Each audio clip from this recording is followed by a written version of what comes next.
mayambu Amazing Bible Prophecy Ministry na thangja khudingi revelation habiti phongdokpibagi lairik ninabagi thorom asida tolabana na hangna Prabhu Jisu Christ gi mingda tabiriba punamakpu amsung video asibu yengbiriba punamakpu taram oksari masi Revelation episode 22 Revelation chapter 10 masigi maramda ikhoi khara nainaminasi ahanbada ikhoi ishora patna tawse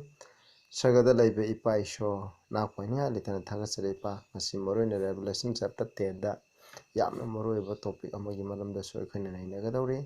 nahaki misingna hokiba matamda experience hokiba khoigi matamda jo huji experience hoirakpa yaba amagi maramda pakchalu naigi chin lai nahana sopio tari khuding dasnana papa naidaba bol to pinabiu thawai asengmana singbiduna phasana bap tanbiu Prabhu Jisu Christ gi mingda khuramjari amen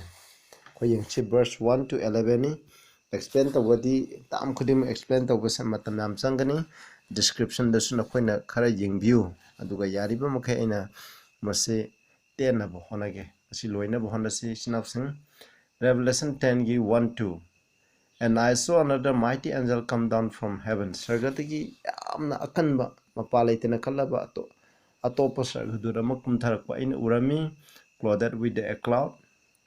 Laisina Pijet Laitenglami, a rainbow was upon his head, Maki Makokta, Jumtang Amalerami, his face was as it were the sun, Maki Mamajin the Mitkum Nangalami, and his feet as pillar of fire, Maki Makong Asina, Maigi pillar gum oirami.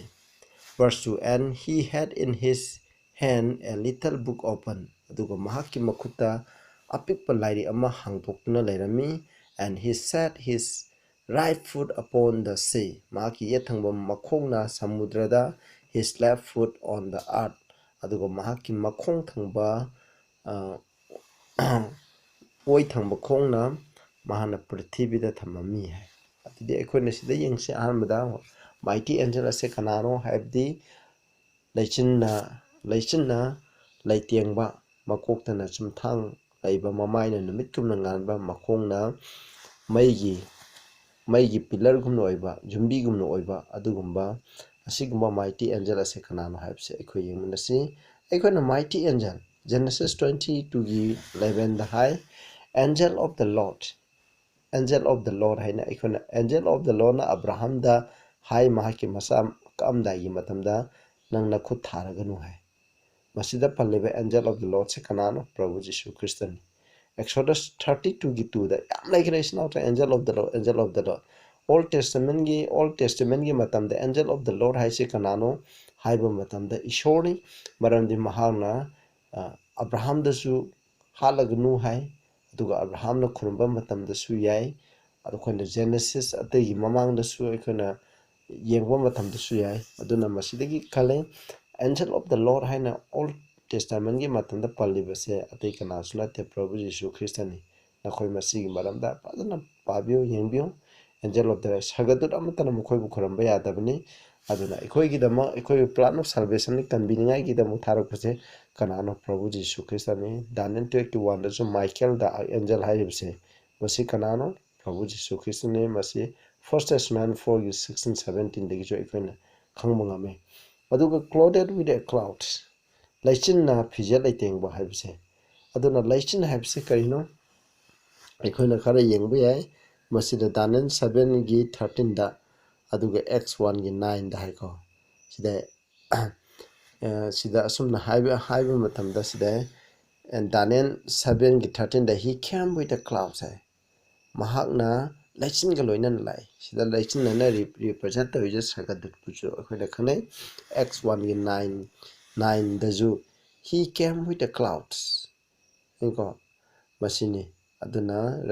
Daniel 7 gi 13 x1 gi 19 aduga Revelation 1 gi 7 da he come with clouds mahana prabhuna lakpa matam da laichin ga loinana lakani haibdi sagadu ga loinana Revelation 14 gi 15 da him that sat on the cloud laichin da phamiba maha aduga Revelation 14 gi 14 da su upon the cloud one sat like unto the son of man laichin mathakta mi amagumna phami who maketh clouds his chariot Psalm 104 gi 3 da ꯂꯩꯆꯤꯟꯁꯤꯡ ꯑꯁꯦ ꯃꯍꯥꯛꯀꯤ ꯁꯒꯣꯜ ꯗꯣꯂꯥꯏ ꯑꯣꯏꯅ ꯃꯍꯥꯛꯅ ꯁꯦꯝꯃꯤ ꯍꯥꯏꯕꯅꯤ ꯃꯁꯤꯗ ꯄꯜꯂꯤꯕ ꯂꯩꯆꯤꯟꯁꯦ ꯂꯤꯇꯔꯦꯜꯁꯨ ꯑꯣꯏ ꯑꯗꯨꯒ ꯁꯒꯗꯨꯁꯤꯡꯁꯨ ꯐꯅꯩ ꯂꯩꯆꯤꯟꯅ ꯂꯩꯇꯦꯡꯕ ꯍꯥꯏꯔꯒꯗꯤ ꯀꯅꯥꯅꯣ ꯍꯥꯏꯕ ꯃꯇꯝꯗ ꯃꯁꯤ ꯄ꯭ꯔꯚꯨ ꯖꯤꯁꯨ ꯈ꯭ꯔꯤꯁꯇꯅ ꯑꯅꯤꯁꯨꯕ ꯂꯥꯛꯄ ꯃꯇꯝꯗ ꯃꯁꯤꯒ ꯂꯣꯏꯅ ꯃꯔꯤ ꯂꯩꯅꯩ ꯏꯆꯤꯟꯅꯥꯎꯁꯥ ꯑꯗꯨꯒ ꯔꯦꯟꯕꯣ ꯑꯃꯁꯨ ꯌꯦꯡꯁꯦ ꯔꯦꯚꯦꯂꯦꯁꯟ 4ꯒꯤ 3ꯒꯤ ꯃꯇꯨꯡ ꯏꯟꯅ ꯑꯩꯈꯣꯏꯅ ꯁꯤꯡꯍꯥꯁꯟ ꯃꯊꯛꯇ ꯐꯝꯂꯤꯕ ꯄ꯭ꯔꯚꯨ ꯖꯤꯁꯨ ꯈ꯭ꯔꯤꯁꯇꯒꯤ ꯃꯍꯥꯛꯀꯤ ꯏꯁꯣꯔꯒꯤ ꯁꯤꯡꯍꯥꯁꯟ ꯃꯊꯛꯇ ꯑꯩꯈꯣꯏꯅ ꯆꯨꯝꯊꯥꯡ ꯎꯔꯝꯃꯤ ꯆꯨꯝꯊꯥꯡ ꯈꯟꯕꯁꯦ ꯎꯔꯝꯃꯤ ꯃꯁꯤꯀꯣ ꯃꯁꯤꯅ ꯇꯥꯛꯏꯕꯗꯤ ꯑꯗꯨꯅ ꯔꯦꯟꯕꯣ ꯍꯥꯏꯕꯁꯦ ꯀꯩꯅꯣ ꯍꯥꯏꯗꯤ ꯏꯁꯣꯔꯒ ꯃꯔꯤ ꯂꯩꯅꯩ ꯃꯁꯤꯅꯤ ꯃꯁꯤ ꯃꯊꯛꯇ ꯆꯨꯝꯊꯥꯡ ꯍꯥꯏꯕꯁꯦ ꯄ꯭ꯔꯚꯨ ꯖꯤꯁꯨ ꯈ꯭ꯔꯤꯁꯇꯒꯤ ꯊ꯭ꯔꯣꯟ ꯂꯩ ꯏꯄꯥ ꯏꯁꯣꯔꯒꯤ ꯊ꯭ꯔꯣꯟ ꯃꯁꯤꯒꯤ ꯃꯊꯛꯇ ꯆꯨꯝꯊꯥꯡ ꯂꯩ ꯃꯊꯪꯗ ꯁꯟ ꯅꯨꯃꯤꯠ ꯍꯥꯏꯕꯁꯦ ꯀꯅꯥꯅꯣ ꯃꯃꯥꯏꯁꯦ ꯅꯨꯃꯤꯠꯀꯨꯝꯅ ꯉꯥꯜꯂꯦ ꯍꯥꯏ ꯅꯨꯃꯤꯠ ꯍꯥꯏꯗꯤ ꯕꯥꯏꯕꯜꯒꯤ ꯃꯇꯨꯡ ꯏꯟꯅ ꯀꯅꯥꯅꯣ ꯍꯥꯏꯕꯗ ꯄ꯭ꯔꯚꯨ ꯖꯤꯁꯨ ꯈ꯭ꯔꯤꯁꯇꯕꯨ ꯈꯪꯅꯩ ꯃꯦꯊ꯭ꯌꯨ 17ꯒꯤ 2ꯗ ꯄ꯭ꯔꯚꯨ ꯖꯤꯁꯨ ꯈ꯭ꯔꯤꯁꯇꯅ ꯃꯥꯒꯤ ꯃꯥꯏꯊꯣꯡ ꯑꯁꯦ ꯁꯛꯂꯣꯟ ꯑꯣꯟꯕ ꯃꯇꯝꯗ ꯃꯥꯒꯤ ꯃꯥꯏꯊꯣꯡꯁꯦ ꯅꯨꯃꯤꯠꯀꯨꯝꯅ ꯉꯥꯜꯂꯤ ꯍꯥꯏ ꯑꯗꯨꯅ ꯄ꯭ꯔꯚꯨꯅ ꯑꯅꯤꯁꯨꯕ ꯂꯥꯛꯄꯗꯁꯨ ꯃꯥꯒꯤ ꯃꯥꯏꯊꯣꯡ ꯅꯨꯃꯤꯠꯀꯨꯝꯅ ꯉꯥꯟꯒꯅꯤ ꯃꯂꯀꯥꯏ 4:2ꯗꯁꯨ ꯁꯟ ꯑꯣꯐ ꯔꯥꯏꯁꯁꯅꯦꯁ ꯄ꯭ꯔꯚꯨ ꯖꯤꯁꯨ ꯈ꯭ꯔꯤꯁꯇ ꯑꯁꯤꯕꯨ ꯁꯟ ꯑꯣꯐ ꯙꯔꯃ ꯁꯦꯝꯕꯒꯤ ꯅꯨꯃꯤꯠ ꯍꯥꯏꯅ ꯑꯁꯨꯝꯅ ꯈꯪꯅꯩ ꯑꯗꯨꯅ ꯃꯁꯤꯗ ꯄꯜꯂꯤꯕ ꯑꯗꯨꯒ ꯃꯥꯏꯇꯤ ꯑꯦꯟꯖꯦꯜ ꯑꯁꯦ ꯀꯩꯅꯣ ꯍꯥꯏꯕꯗꯤ ꯃꯃꯥꯏꯗ ꯅꯨꯃꯤꯠꯀꯨꯝꯅ ꯉꯥꯟꯕ ꯅꯨꯃꯤꯠꯀꯨꯝꯅ ꯍꯥꯏꯕꯗꯤ ꯅꯨꯃꯤꯠ ꯍꯥꯏꯕꯗꯤ ꯖꯤꯁꯨ ꯈ꯭ꯔꯤꯁꯇꯅ ꯃꯥꯒꯤ ꯃꯀꯣꯛꯇ ꯆꯨꯝꯊꯥꯡ ꯂꯩꯕ ꯑꯗꯨꯒ ꯂꯩꯆꯤꯟꯁꯤꯡꯒ ꯂꯣꯏꯅꯅ ꯂꯥꯛꯄ ꯌꯥꯝꯅ ꯀꯟꯕ ꯃꯄꯥ ꯂꯩꯇꯅ ꯀꯜꯂꯕ ꯑꯗꯨꯒꯨꯝꯕ ꯃꯥꯏꯇꯤ ꯑꯦꯟꯖꯦꯜ ꯑꯁꯦ ꯀꯅꯥꯅꯣ ꯍꯥꯏꯕ ꯃꯇꯝꯗ ꯃꯁꯤ ꯒꯦꯝꯕ꯭ꯔꯦꯟ ꯅꯠꯇꯦ ꯏꯆꯤꯟꯅꯥꯎꯁꯤꯡ ꯕꯥꯏꯕꯜꯗ ꯀꯩꯗꯧꯅ ꯒꯦꯝꯕ꯭ꯔꯦꯟꯁꯦ ꯀ꯭ꯂꯥꯎꯗꯀ ꯂꯣꯏꯅꯅ ꯂꯥꯛꯑꯦ ꯍꯥꯏꯅ ꯍꯥꯏꯗꯦ ꯒ꯭ꯔꯦꯕꯦꯟꯒꯤ ꯃꯀꯣꯛꯇ ꯆꯨꯝꯊꯥꯡ ꯂꯩꯌꯦꯅ ꯀꯩꯗꯧꯅꯨꯡꯗ ꯑꯩꯈꯣꯏꯅ ꯍꯥꯏꯗꯦ ꯒ꯭ꯔꯦꯕꯦꯟꯁꯦ ꯅꯨꯃꯤꯠꯀꯨꯝꯅ ꯉꯥꯜꯂꯦ ꯍꯥꯏꯅ ꯑꯩꯈꯣꯏꯅ ꯍꯥꯏꯕ ꯈ꯭ꯋꯥꯏꯗꯒꯤ ꯁꯔꯒꯗꯨꯠ ꯃꯀꯣꯛꯁꯦ ꯃꯁꯤ ꯑꯩꯈꯣꯏꯅ ꯊꯦꯡꯅꯗꯦ ꯃꯁꯤ ꯀꯅꯥꯅꯣ ꯄ꯭ꯔꯚꯨ ꯖꯤꯁꯨ ꯈ꯭ꯔꯤꯁꯇꯅꯤ ꯍꯥꯏꯕꯁꯦ ꯑꯩꯈꯣꯏꯅ ꯀꯥꯎꯒꯨꯝꯁꯤ ꯃꯊꯪꯗ ꯑꯃꯨꯛ ꯌꯦꯡꯁꯦ ꯑ ꯂꯤꯇꯜ ꯕꯨꯛ ꯑꯣꯄꯟ ꯃꯥꯒꯤ ꯃꯈꯨꯠꯇ ꯍꯥꯡꯇꯣꯛꯄ ꯂꯥꯏꯔꯤꯛ ꯑꯃ ꯂꯩ ꯍꯥꯏ ꯍꯥꯏꯔꯤꯕ ꯂꯥꯏꯔꯤꯛꯁꯤ ꯀꯩꯅꯣ ꯍꯥꯏꯔꯀꯥꯟꯗ ꯔꯦꯚꯦꯂꯦꯁꯟ 10ꯒꯤ ꯑꯥꯏꯗꯁꯨ ꯑꯁꯨꯝꯅ ꯍꯥꯏ ꯑꯩꯅ ꯁꯔꯒꯗꯒꯤ ꯈꯣꯟꯖꯦꯜ ꯑꯃ ꯑꯩꯉꯣꯟꯗ ꯑꯃꯨꯛ ꯍꯟꯅ ꯍꯥꯏꯔꯛꯄ ꯇꯥꯔꯝꯃꯤ Go, Lauro, take the little book which is open in the hand of the angel who stands on the sea and on the earth. Sina ipa ishorna sagadut amana mongda harakuni khonjen amana mongda harakuni makhongna leibakta makhongna samudra amasung prithibida thamliba adugumba mahaki ꯃꯈꯨꯠꯇꯒꯤ ꯍꯥꯡꯇꯣꯛꯂꯤꯕ ꯑꯗꯨꯒꯨꯝꯕ ꯁꯒꯗꯨꯠ ꯑꯗꯨꯗꯒꯤ ꯂꯥꯏꯔꯤꯛ ꯑꯗꯨ ꯂꯧ ꯍꯥꯏꯕꯅꯤ ꯗꯥꯅꯤꯌꯦꯜꯗ ꯍꯥꯏꯔꯤꯕꯁꯦ ꯑꯗꯨꯒ ꯑꯩꯈꯣꯏꯅ ꯕꯥꯏꯕꯜꯗꯒꯤ ꯌꯦꯡꯕ ꯌꯥꯏ ꯑꯗꯨꯅ ꯍꯥꯡꯇꯣꯛꯄ ꯂꯥꯏꯔꯤꯛ ꯑꯁꯤ ꯀꯩꯅꯣ ꯃꯇꯝ ꯑꯃꯗ ꯀ꯭ꯂꯣꯖ ꯇꯧꯈ꯭ꯔꯕ ꯁꯤꯜ ꯇꯧꯈ꯭ꯔꯕ ꯍꯧꯖꯤꯛꯅ ꯍꯥꯡꯇꯣꯛꯄ ꯂꯥꯏꯔꯤꯛꯅꯤ ꯑꯗꯨꯅ ꯁꯤꯜ ꯇꯧꯈꯤꯕ ꯂꯥꯏꯔꯤꯛꯁꯦ ꯑꯩꯈꯣꯏꯅ ꯗꯥꯅꯤꯌꯦꯜ 12ꯒꯤ 4ꯗ ꯑꯁꯨꯝꯅ ꯍꯥꯏ ꯗꯥꯅꯤꯌꯦꯜ ꯍꯥꯏꯔꯤꯕ ꯂꯥꯏꯔꯤꯛꯁꯦ ꯃꯁꯤꯒꯤ ꯂꯥꯏꯔꯤꯛ ꯑꯁꯦ ꯁꯤꯜ ꯇꯧꯍꯟꯅ ꯍꯥꯏ ꯑꯩ ꯄꯥꯔꯔꯣꯏ ꯏꯆꯤꯟꯅꯥꯎꯁꯤꯡ ꯑꯩꯈꯣꯏ ꯁ꯭ꯀ꯭ꯔꯤꯟꯗ ꯌꯦꯡꯕꯤꯌꯨ 12:9ꯗꯁꯨ Go your way Daniel for the words are close up and sealed till the time of the end ꯑꯔꯣꯏꯕ ꯃꯇꯝꯗꯣ ꯂꯥꯛꯇ꯭ꯔꯤ ꯐꯥꯎꯕ ꯃꯁꯤꯒꯤ ꯋꯥꯍꯩꯁꯤꯡ ꯑꯁꯦ ꯁꯨꯝ ꯅꯝꯁꯤꯟꯈ꯭ꯔꯕꯅꯤ ꯍꯥꯏꯅ ꯍꯥꯏ ꯑꯗꯨꯅ ꯑꯩꯅ ꯃꯃꯥꯡꯗꯁꯨ ꯅꯩꯅꯈ꯭ꯔꯦ ꯇꯥꯏꯝ ꯑꯣꯐ ꯑꯦꯟ ꯍꯥꯏꯕꯗꯤ ꯀꯩꯅꯣ 1798ꯒꯤ ꯃꯇꯝ ꯄꯥꯄꯦꯁꯤꯅ ꯗꯦꯜꯂꯤ ꯋꯨꯜ ꯐꯪꯕ ꯃꯇꯝ ꯑꯁꯤꯗꯒꯤ ꯑꯔꯣꯏꯕ ꯃꯇꯝ ꯑꯗꯣ ꯑꯗꯨꯒꯤ ꯃꯇꯝꯗꯣ ꯕꯥꯏꯕꯜꯅ ꯄꯤꯕꯅꯤ ꯑꯩꯈꯣꯏꯅ ꯄꯪꯍꯥꯏꯅ ꯇꯥꯏꯝ ꯑꯣꯐ ꯗ ꯑꯦꯟ ꯑꯅ ꯑꯩꯈꯣꯏꯅ ꯂꯧꯕ ꯌꯥꯕ ꯅꯠꯇꯦ ꯃꯗꯨꯒꯤ ꯄ꯭ꯔꯤꯟꯁꯤꯄꯜ ꯃꯌꯥꯝ ꯃꯃꯥꯡꯗꯁꯨ ꯂꯩꯊꯈ꯭ꯔꯦ ꯑꯗꯨꯅ ꯃꯇꯝ ꯑꯃꯗ ꯁꯤꯜ ꯇꯧꯈ꯭ꯔꯕ ꯍꯧꯖꯤꯛꯅ ꯍꯥꯡꯇꯣꯛꯇꯨꯅ ꯂꯩꯔꯤꯕ ꯂꯥꯏꯔꯤꯛ ꯑꯁꯦ ꯔꯦꯚꯦꯂꯦꯁꯟ 10ꯗ ꯌꯥꯎꯔꯤꯕ ꯂꯥꯏꯔꯤꯛ ꯑꯁꯦ ꯀꯅꯥꯅꯣ ꯀꯔꯤ ꯂꯥꯏꯔꯤꯛꯅꯣ ꯍꯥꯏꯕ ꯃꯇꯝꯗ ꯃꯁꯤ ꯑꯩꯈꯣꯏꯅ ꯈꯪꯉꯤ ꯃꯗꯨꯗꯤ ꯃꯁꯤ ꯑꯩꯈꯣꯏꯅ ꯗꯥꯅꯤꯌꯦꯜꯒꯤ ꯂꯥꯏꯔꯤꯛ ꯑꯁꯤꯅꯤ ꯍꯥꯏꯕꯁꯤꯅꯤ ꯑꯩꯈꯣꯏꯅ ꯀꯥꯎꯒꯨꯝꯁꯤ ꯃꯁꯤꯅꯤꯀꯣ ꯑꯗꯨꯒ ꯃꯁꯤꯗ ꯑꯃꯨꯛ ꯌꯦꯡꯁꯦ ꯃꯍꯥꯛꯀꯤ ꯃꯈꯣꯡ ꯌꯦꯠꯅ ꯁꯃꯨꯗ꯭ꯔꯗ ꯃꯈꯣꯡ ꯑꯣꯏꯅ ꯄ꯭ꯔꯤꯊꯤꯕꯤꯗ ꯊꯝꯕ ꯍꯥꯏꯕꯁꯤꯒꯤ ꯑꯥꯔꯊꯗꯤ ꯀꯩꯅꯣ ꯁꯃꯨꯗ꯭ꯔ ꯄ꯭ꯔꯤꯊꯤꯕꯤ ꯑꯁꯦ ꯃꯍꯥꯛꯀꯤ ꯑꯣꯊꯣꯔꯤꯇꯤ ꯃꯍꯥꯛꯀꯤ ꯃꯈꯥꯗ ꯃꯍꯥꯛꯀꯤ ꯈꯨꯗꯨꯝ ꯃꯈꯥꯗ ꯃꯍꯥꯛꯀꯤ ꯀꯟꯇ꯭ꯔꯣꯜ ꯃꯈꯥꯗ ꯂꯩ ꯍꯥꯏꯕꯗꯣ ꯃꯁꯤꯅ ꯎꯠꯂꯤꯕꯅꯤ ꯏꯆꯤꯟꯅꯥꯎꯁꯤꯡ ꯑꯗꯨꯅ ꯁꯤꯗ ꯄꯜꯂꯤꯕ ꯏꯉꯝ ꯉꯝꯕ ꯁꯔꯒꯗꯨꯠ ꯍꯥꯏꯕꯁꯦ ꯄ꯭ꯔꯚꯨ ꯖꯤꯁꯨ ꯈ꯭ꯔꯤꯁꯇꯅꯤ ꯍꯥꯏꯕꯁꯦ ꯑꯩꯈꯣꯏꯅ ꯀꯥꯎꯒꯨꯝꯁꯤ ꯃꯍꯥꯛꯀꯤ ꯃꯈꯨꯠꯇ ꯍꯥꯡꯗꯣꯛꯇꯨꯅ ꯂꯩꯕ ꯂꯥꯏꯔꯤꯛ ꯍꯥꯏꯕꯗꯤ ꯗꯥꯅꯤꯌꯦꯜꯒꯤ ꯂꯥꯏꯔꯤꯛ ꯑꯗꯨꯅꯤ ꯑꯗꯨꯅ ꯃꯁꯤꯗ ꯑꯩꯈꯣꯏꯅ ꯆꯦꯞꯇꯔ 10ꯗ ꯃꯔꯨꯑꯣꯏꯅ ꯅꯩꯅꯗꯣꯏꯁꯦ ꯗꯥꯅꯤꯌꯦꯜ ꯍꯥꯏꯔꯤꯕ ꯂꯥꯏꯔꯤꯛꯁꯦ ꯅꯩꯅꯕꯗꯒꯤ ꯏꯁꯣꯔꯒꯤ ꯃꯤꯁꯤꯡꯅ ꯍꯧꯈꯤꯕ ꯃꯇꯝꯗ ꯐꯪꯈꯤꯕ ꯑꯦꯛꯁꯄ꯭ꯔꯦꯁ ꯑꯗꯣ ꯑꯗꯨꯒꯤ ꯃꯔꯝꯗꯅꯤ ꯑꯩꯈꯣꯏꯅꯈꯔ ꯅꯩꯅꯒꯗꯧꯁꯦ 3-4 ꯑꯃꯨꯛ ꯌꯦꯡꯁꯦ and cried with a loud voice as when a lion roar ꯅꯣꯡꯁꯥ ꯑꯃꯅ ꯈꯣꯡꯕꯒꯨꯝꯅ ꯑꯍꯧꯕ ꯈꯣꯟꯖꯦꯜ ꯑꯃꯅ ꯃꯍꯥꯛꯅ ꯍꯥꯏꯔꯛꯏ when he had cried ꯃꯍꯥꯛꯅ ꯍꯥꯏꯕ ꯃꯇꯝꯗ 7 thunder uttered their voices 7 thunders ꯅꯣꯡ ꯈꯥꯛꯄ ꯂꯥꯎꯕ 8ꯅ ꯃꯈꯣꯏꯒꯤ ꯈꯣꯟꯖꯦꯜꯁꯤꯡ ꯍꯥꯏꯗꯣꯛꯏ ꯍꯥꯏꯕꯅꯤ When the seven thunders had uttered their voices, aduma seven thunder I seven thunder majage taretsu seven thunder aduna mokoino mokoigi mokonsing ado haidolaba matungda I was about to write an yen tawrami, and I heard a voice from heaven saying unto me, and the sagadagi konjan ama tare silab those things which the seven thunders utter. Seven thunder asuna hairibado nang sil tawgro, write them not madu iraganu haibni. aduna masida paliba seven thunder se kaino hoi masigi maramdadi masigi lairikta revelation da phangdre adu aikoina sil tawgraba seven thunder se karino haiba matamda masi karigi matamdano haibse aikoina masigi maramda haipa yengba yai. Thunders seven thunders haibse masina haibdi ishorgi wapau taret ado ishorna ngangthoi haibni nongkha ko lawga taret tawi haibnate aikoina job 37 की 5 to ishona mahaki khonjen ga loina na nong khak pa lawi he thandara de ishona ngang bo matam de nong khak pa law gum na tawi hamni. Psalm 23 ki 9 da so the glory of God thunders ishor ki mating manga na thunder tawi khak pa lawi he haibdi ishona ngang he hamni. Aduga John 12 ki 20 29 30 da jo aduga 29 30 28 gi 28 29 30 da asumna haibni masidasu aduna John 20 yengsiko 20 John 20 John 12 ki sorry John 12 ki sorry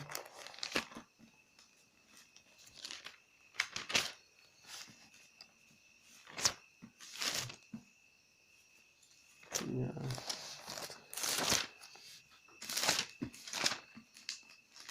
28 okay. John 12 ki 28 asuna Father ipa glorify thy name. Then there came a voice from heaven sagadi konjanam like saying, I have God glorified, I will it glorify again. Aina nangbu thagat khare aina amon thagat khani. The people therefore 29 stood by maki manakta leba misingna and heard it madutarami said that it thunder hai masidi nong khak lawbni hai ishona ngang baje khak lawba haibduni chamane sine. Others said an angel spoke to atopan hai sagadun amana ngang mane. Jesus answered and said, Hai me, this voice came not because of me but for your sake. Masi konjen se aigi maram ki damak lakpana tin akoi gi maram gi damak ni hai ishona ngang baje aduna thunder tawi aduna seven thunders haibdi ishona magi mission da moroiba wapao magi voice magi message taret ado pibni masigi maramdadi khangdre adu hairiba message na se kari gi maramdano haiba matanda first angel ambasu second angel message masigi maramda shogi mission na thengnakiba thangnagadaba experiencing aduni masi akhoi gi mission na khangbada darkar oide haibigi damong masi iranu haibni aduna masi malabda daita konsi mathakda Revelation 10 gi 5 to 7 akhoi amuk paminarsi 5 the angel which I saw stand upon the sea and upon the earth lifted up his hand to heaven. Maki makuto sagada thangkal aduna mahana samudra amasung prithibida mahaki mahana lepladu urami. Swear by him that live forever and ever, who created heaven and the things that are therein and the earth, and things that are therein and the sea, the things that are therein that there should be time nongo hari ai samjalage samudra masigi manungda leiribsing prithvi masigi manungda leiribsing sarga malem prithvi masigi manungda leiriba punamaku sembiriba mahak aduna madugi mapana mahana wasakladuna I swear by him haibne punamuk sembiba adugi mapana mahana wasakladuna hai verse 6 da haibne sida verse 6 da punamaku sembiba aduda wasakladuna man hai but in aduga that there should be time no longer matam makata na later hai time kari time no khoi yengba yai but in the days of the voice of the seventh angel tare suba sagadu ki khonjen ki matamda when he shall begin to sound mahana khongba hauba matamda the mystery of God should be finished. Ishogi mystery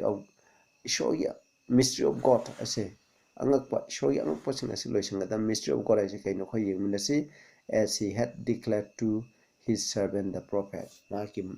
manai maichau prophet aduda haibni sidaida masina taibdi mahana aduna yam explain toroga khoina 5 explain tawingai darkar leite ina sai gai kra aduna mahana wasak tuna male puna mo pusenbi ba sigi asi paladuna wasak aduna mahana hai habni verse 7 da time no verse 6 da there should be time no longer matam makhata na leiro kari time no habse ekhoni yengsi mas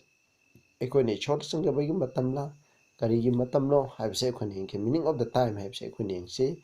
aduna masida refer tawribase khoina literal time sinate aduga eternity hadi lombanai dabado adugi hawgi matam sinate masina professional gi matam sinate habsine masigi matamje habdi masi symbolic ni ekhoni yengbu yai masi punam se krai degi following ground sing ase ekhona makhagi point khara sing ase samlamne yengmin si hai aduna masi ekhona literal ekhona professional time natte habsigi moroi maram je sida piri verse 11 da ekhona horen pable you must prophesy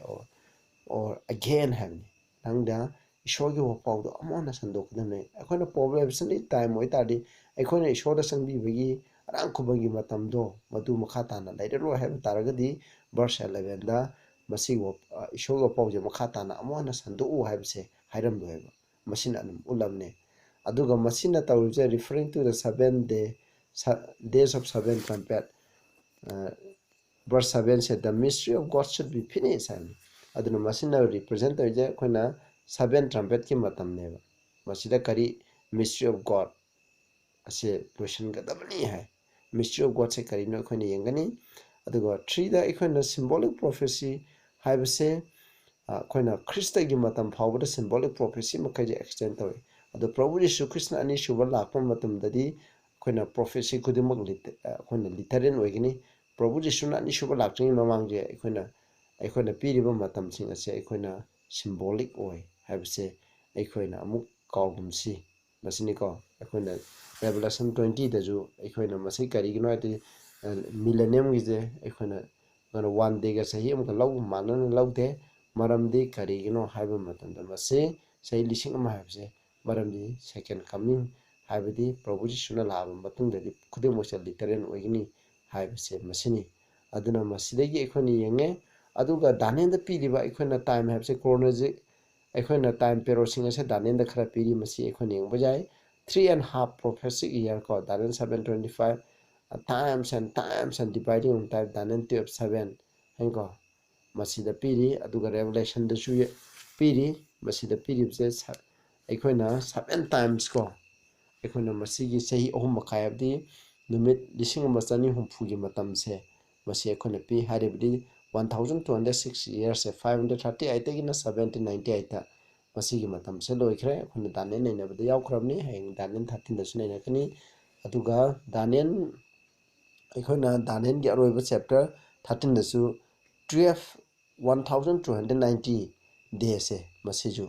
masigi matam se 508 tagina 1798 masigi matam loire aduga 1335 ki matam masisu 508 tagina 1844 da loe aduga danen 814 gi 2300 days habse masigi prophecy je masiju 457 legina 1844 da loireba masida danen gi matam da piriba prophetic time longest time prophecy habse 1844 na loireba aduna masida time no longer habdi masina hairibsigi matamdi professional time have nate aduna prophetic time havni masida ikoni represent danen da piriba prophetic time hadi ishona mana prophecy ga mari ne na piba time period se longest time period se 1844 neba masigi matung dagi di event amata ikona prophetic day masigi prophetic time amata lai roi havni aroiba prophetic time ji aroiba de October 22 1844 ni masigi makha taba event amata lai roi havse masini time no longer havse masigi meaning se masini nakoina aigi comment da ju khara pabiu isnausa aduna 1844 gi matung dadi prophetic time makha tana ikona nainaba matamda ikone apply tawba yadre habse ikone kawumji ko aduga mystery of God habse ikone yengsi Ephesians 1 gi 9 10 da mystery of his will ishogi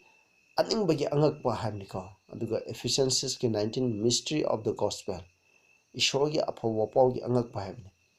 ꯑꯗꯨ Ephesians 3:3 ꯗꯁꯨ the mystery revelation of Christ Prabhu Yeshu ख्रिस्टꯒꯤ ꯐꯣꯡꯗꯣꯛꯄꯁꯦ mystery ꯍꯥꯏꯅ ꯄꯜꯂꯤ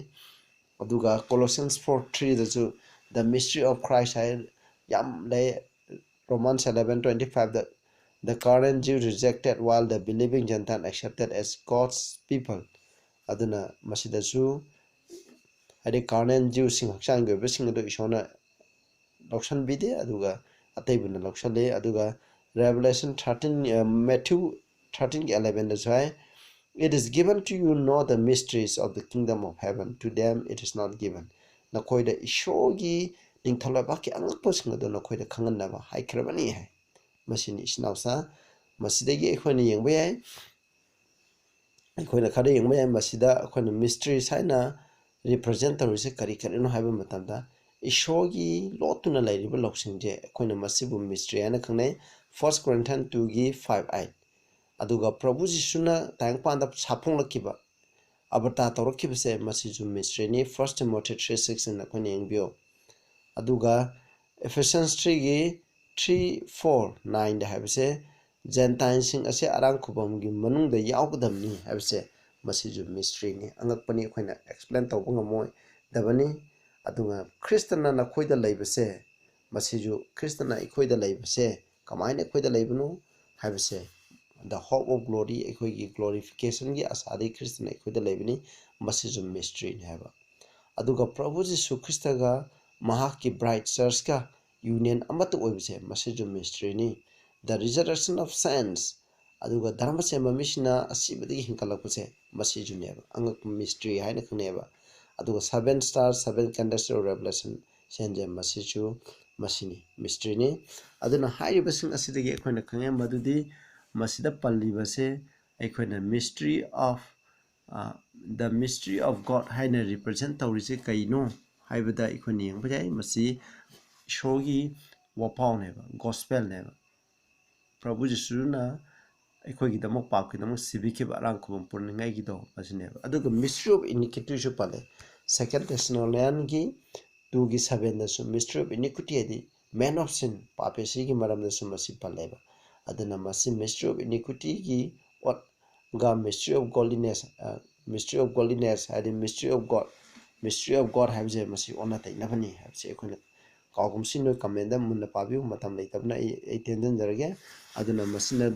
aduna mystery of God should be finished habdi Prabhu Jisu Krishna ani shuba laktingi mamangda ishogi wapause mapam khudingda sandokadabani habisini habe isnausa masini ekhona matam khudingda ekhona kawgumsi habse masini ko isnausa there should be nothing but in the day verse 7 the mystery of God should be finished as he had declared to his servant the prophet habje masini habje ekhona verse itamu yengsi adugo sargadagi aina khonjal amana ingonda amuhana harak patai chalo magi hangdoktuna lairiba lairik se pau low haibani aduga pau haibse masini masi maramda hairi ekhoni yengsi hairiba lairik hojekti ekhona yengadoise little book se masi Daniel gi lairik ase masi pabdi gi phangba experience to karino haibdo ekhona khatang changjalaga ekhoni yengsi Revelation 10 gi 9 to 11 ekhoi yengminarse and I went unto the angel and said unto him, give me the little book and the sagadu sale like the preview hai and he said unto me, take it and eat it up lauro satho and it shall make thy belly bitter adubu masi saba matamda ko nangi belly nangi pukto khan gani it shall be in thy mouth sweet as honey chindadi khoyemuk thumgani I took the little book out of the angel's hand and ate it up sagadu ki makotagi like to laure aduga ina saram it was in my mouth sweet as honey I gishinda khoyemuk thumami as soon as I had eaten it my belly was bitter hek chablo ebuga I pukse kharami he said unto me thou must prophesy again before many people nangna mi mayamgi mamangda amuhana prophesy togadamni si thokadamni haina amona haigidamni and nations tongues and people kings calling thoching mamangda haibani haidi balai se saraba matungda nangna amuk prophesy togadamni haibani haidi prophecy gi manamda takpi gedabni haibani masida ikhon yengse lairik chabi ki artha ikhon yengba yai nokhoi pabiu ko Ezekiel 2 gi 8 to 10 nokhoi na yengba matamda yengba yai aduna lairik chaba haibse keno lairik paraga nainabado madubune nainaraga digest toroga loksinbado madubune Ezekiel 3 gi 1 to 3 moreover he said unto son of man eat what you find eat this scroll nangna phangba saro haireba bible gi scroll ase saro adu ije masasingna hango so I opened my mouth and he caused me to eat that scroll he said and son of man feed your belly fill your stomach with this scroll that I give you so I ate and it was like honey in sweetness aduna Ezekiel da masig experience how sweet are your words to my taste nangi wahising ase aina taste tawbadadi yam thummi hamni sweeter than honey to my mouth ai sindadi khui de kena thummi hamni shogi wahise haibde masina haibde ishore khoda piriba bible pibi kirba promising ase masi yamna phai habni sinausa adu Jeremiah da su 15 gi 16 da suai aduna ishore gi wahising ase phange aina chara me hamni aduga nangi wai phangba che engon harawro me gi thamoi ba harawro mi habni aduna masida ai samjalage sinausing masida gi lairik chaba haibasi gi athadi koina bible se paraga nainaraga khangba adubune maduni aduna masidagi maroina danengi lairik se makoina asagi misina chaba matamda yamna thummi haibagi khuchindadi khoimuk thummi haibagi athadi masigi danen je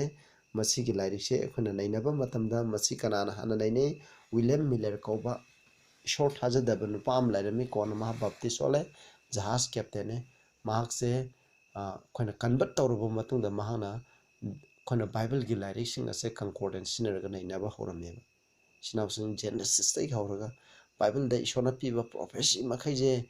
mana yengba matamda loina thungkiba loina fulfill oibado khoni yengi khoi Daniel gi Joseph ki mangda ju sahi taret sumai tawba saktangba sahi taret na marang kaina lokpa sina singbagi maramda naine aduna lai lakpa matamda mamai thana ma Daniel naiba lairik se nainare nainaba matamda Daniel 2 faja naine prophecy sing Babylon Medo-Persia Greece Rome lakani haiba sina singbagi maramda laini makhoi time period piriba 530 AD 70 90 AD little hole gi matam asina singba am nainare loinena khom matunda mahana phangbase Daniel 8:14 haibase yobu matamda unto 2300 days then the sanctuary shall be cleansed haibne masigi prophecy sanctuary se khoina cleanse sangdolagani hai aduna mana masine nebada sanctuary haibse mana artha lobase prithvi sini prithvi se kamaina sangdokani haiba matamda masidi maina sangdokadamni Prabhu Jesu Krishna ani shubalakma matamda pa phataba makhai loina sakthega prithvi je sangdokadabani aduna masigi sanctuary sangdokpase 2300 days loiba matamda sangdokani haina mahangna khalameba sanctuary asengbadi sanctuary habise prithvi sanctuary je prithvi kedamunda min tawde koina Hebrew gi 8 9 paba matamda sargadasu ishorgi asengba sanctuary nei madugi namana matungna Exodus ta Moses ki matamda sanctuary saw hairibani Solomon sariba laisingdo sanctuary adugi matungina sabneba aduna prithvi natte heavenly sanctuary ama sengdokpa darka lei madu hawigi matamne habse mokhaina khangdaba aduna mahana calculation fazna thiba matam ahamdadi moina hotpada 1843 da hana mokhaina matam ama lepame Prabhu Jesu Krishna laagani madu 1843 do ngaire ngaiba matamda mokhoi Prabhu laktre adoi tarik karigi laktamno mokhaina amona check toba matamda mokhaina Hebrew singi sanctuary sengdokpagi matamje masi kari tha khudingi mokhaina day of atonement gi matamje mokhaina yengba matamda masi 22 October 1844 ko Jews ki kya khoina revelation gi masai gi Daniel gi duga mai hobigi 457 dai auraga 1844 da ogi October 22 da masi tai habse mana khangeba aduna October 22 1844 da Prabhu Jesu Christ la ane isini aduna Bible nainaba matanda Prabhu na la ani haibagi wakal je pape khobu kaningai gi dama la ani habse basi khang bai se khoi gi tam yam harawne makhoi gi yam harawne aduna piti mapam khudeng na masi o pause santo meba santo eko maduni adugi matungda maduni mokhoina lairik se naina bigi nungaiba haibado aduga mokhoina pukkhai haibigi athadi mokhoina nainariba ado ꯃꯈꯣꯏꯅ ꯅꯤꯡꯕꯗꯨ ꯊꯨꯡꯗꯕ ꯃꯇꯝꯗ ꯃꯈꯣꯏꯗ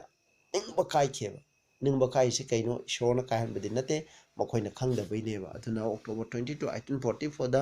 ꯃꯈꯣꯏ ꯃꯤ ꯃꯌꯥꯝꯅ ꯄ꯭ꯔꯚꯨ ꯂꯥꯛꯑꯅꯤ ꯂꯥꯛꯑꯅꯤꯅ ꯉꯥꯏꯔꯝꯃꯦ ꯑꯗꯨꯕꯨ ꯂꯥꯛꯇ꯭ꯔꯦꯕ ꯃꯤ ꯈꯔꯗꯤ ꯑꯊꯤꯁ ꯐꯥꯎꯕ ꯏꯁꯣꯔ ꯊꯥꯖꯗꯕ ꯃꯤ ꯐꯥꯎꯕ ꯄꯨꯛꯅꯤꯡ ꯍꯣꯡꯂꯛꯄꯅꯤ ꯑꯗꯨꯒ ꯉꯥꯏꯕꯅꯤ ꯃꯈꯣꯏꯁꯨ ꯀꯣ ꯑꯗꯨ ꯉꯥꯏꯕ ꯃꯇꯝꯗ ꯂꯥꯛꯇ꯭ꯔꯤ ꯃꯈꯣꯏ ꯃꯔꯨꯝ ꯃꯐꯝ ꯃꯊꯝ ꯀꯔꯤ ꯀꯔꯥ ꯂꯣꯏ ꯌꯣꯟꯊꯣꯛꯑꯒ ꯏꯁꯣꯔ ꯄꯥꯎ ꯁꯟꯗꯣꯛꯄꯅꯤ ꯑꯗꯨ ꯂꯥꯛꯇ꯭ꯔꯦꯕ ꯑꯗꯨ ꯂꯥꯛꯇꯕꯒꯤ ꯑꯗꯣ ꯅꯤꯡꯕ ꯀꯥꯏꯕꯗꯣ ꯃꯗꯨꯕꯨꯅꯤ ꯑꯩꯈꯣꯏꯅ ꯁꯤꯗꯩꯗ ꯔꯦꯚꯦꯂꯦꯁꯟ 10ꯗ